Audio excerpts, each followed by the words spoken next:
Check out carmarshal.com. The link is in the description. They help support us. The opioid epidemic. It's the deadliest drug crisis in American history, killing about 90 Americans every day, roughly the same number as car crashes. Here's short answers to some key questions about the crisis. What exactly is an opioid? Opioids are a class of drugs that interact with opioid receptors on nerve cells in the body and brain. They regulate pain and affect the brain's reward or pleasure system, which can make people feel high. That makes opioids powerful painkillers, but also extremely addictive. So what is the crisis about? The current crisis started in the 1990s, with the overprescription of opioid painkillers like OxyContin. Over the next decade, a growing number of people became dependent on these drugs. And for many, what started with pills grew into a heroin addiction. Then in 2014, potent synthetic opioids like fentanyl began entering the drug supply in large amounts. Where's the crisis most severe? It's worse in the Midwest, Appalachia, and New England, but it really is a national problem. Synthetic opioids are continuing to enter new markets, especially in the Northeast and South. Why has it gotten so much worse in recent years? Decades of opioid overprescription, an influx of cheap heroin, and the emergence of fentanyl, a synthetic opioid that is 50 times more potent than heroin. Shouldn't we just stop prescribing opioids? Not necessarily. Opioids have improved the quality of life for millions of people, particularly cancer patients and those with acute pain. And suddenly removing access to opioids from those who are dependent on them to function could easily push people to more dangerous opioids like heroin or counterfeit pills. So what can be done? There are many variables, but any solution would require controlling the distribution of prescription opioids, expanding access to medication-assisted treatment, and making naloxone, an overdose antidote, more accessible. In addition, more controversial ideas like drug checking services or supervised injection sites may be necessary to slow the rise in overdose deaths.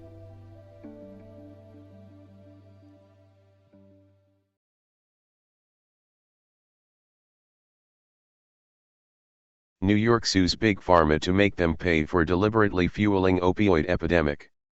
Mayor Bill de Blasio said he supports the lawsuit because it is time for Big Pharma to pay for what they've done.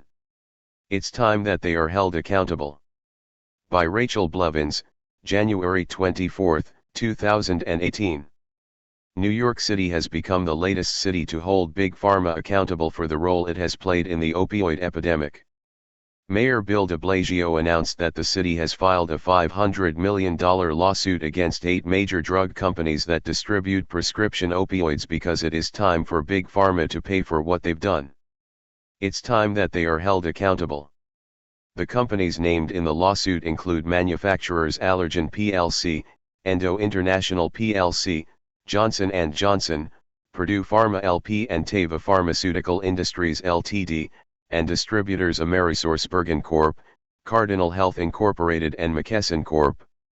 In a statement, de Blasio noted that he feels the lawsuit is necessary because deaths from opioid overdoses have reached unbearable heights in recent years, and now occur more often than deaths from car crashes and homicides combined. Advertisement. More New Yorkers have died from opioid overdoses than car crashes and homicides combined in recent years. Big Pharma helped to fuel this epidemic by deceptively peddling these dangerous drugs and hooking millions of Americans in exchange for profit. It's time for hold the companies accountable for what they've done to our city, and help save more lives. The lawsuit is accusing manufacturers of misleading consumers and hiding the dangers of highly addictive prescription opioids, and it is accusing distributors of oversupplying the drugs, ignoring suspicious orders, and helping illegal suppliers. As Reuters reported, more than 42,000 Americans died from opioid-induced overdoses in 2016, and more than 1,100 of those deaths occurred in New York City. In statements responding to the Hill's request for comment on the lawsuit, Endo and Purdue Pharma denied the allegations. Janssen Pharmaceuticals called the claims baseless and unsubstantiated. AmerisourceBergen said it has been working closely with the DEA, and Allergan insisted that its products containing opioids were only responsible for 0.08% of the overdose deaths in 2016. Teva is committed to the appropriate use of opioid medicines, and we recognize the critical public health issues impacting communities across the U.S. as a result of illegal drug use as well as the misuse and abuse of opioids that are available legally by prescription, the company responded. New York City joins more than 10 others who have filed lawsuits against Big Pharma, which started when the city of Chicago took legal action in 2014. Other major cities that have filed lawsuits include Seattle, Indianapolis, and Cincinnati.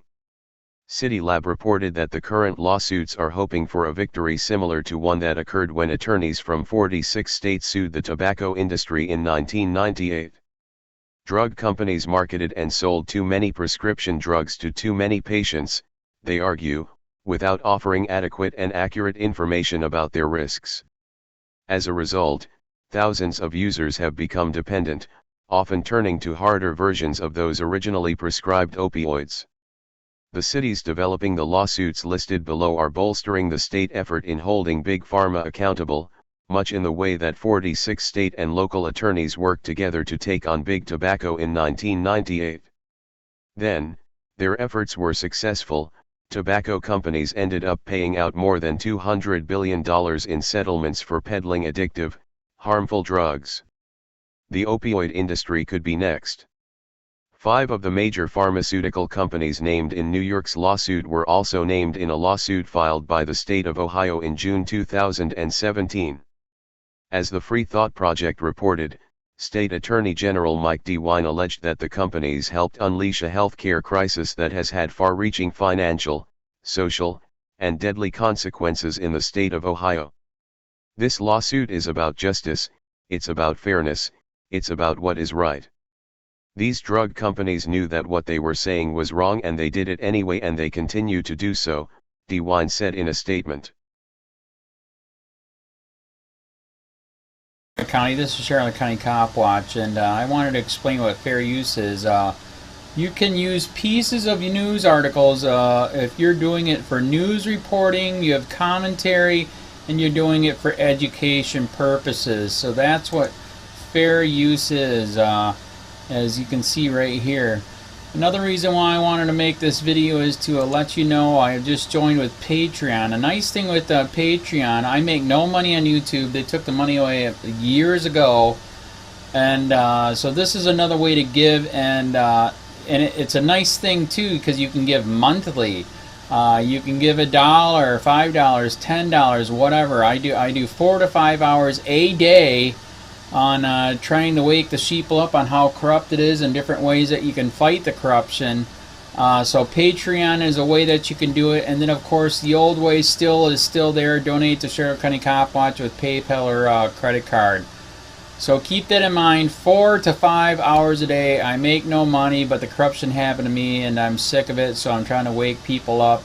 But my wife would love it if if we could get some help out there. There's 47,000 subscribers.